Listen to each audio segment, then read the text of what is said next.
గరిక తిన్న గాడిదైనా చేస్తుంది కానీ గరిక మాత్రం చావదటండి. ఇది ఎప్పుడో పురాణాల నుంచి చెప్తున్నదే. అలాంటి గరిక అంటేనే మన వినాయకుడికి ఎంతో ఇష్టం కదా. అలాంటి గరికతోనే ఈరోజు వినాయకుడిని అయితే డెకరేట్ చేసుకుందాం అనుకుంటున్నాను.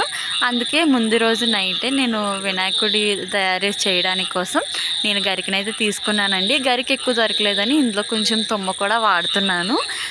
ఎకో ఫ్రెండ్లీగా తయారు చేద్దాం అనుకుంటున్నానండి. మొత్తం అంతా కూడా ఎటువంటి ప్లాస్టిక్ అయితే ఎంతో కొంత తగ్గిద్దామని అయితే అనుకుంటున్నాము.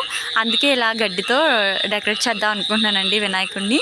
నేను ఎలా చేస్తున్నాను ఏంటనేది రేపు ఫుల్ వీడియో అయితే పెడతానండి, వినాయక చవితి వీడియో. దీని ఫైనల్ అవుట్పుట్ ఎలా ఉంటుందా అని చేస్తున్నప్పుడు నాకు ఆతృతగా ఉంది. అలాగే మా పిల్లలు కూడా చాలా ఇంట్రెస్టింగ్గా అయితే చూస్తున్నారు.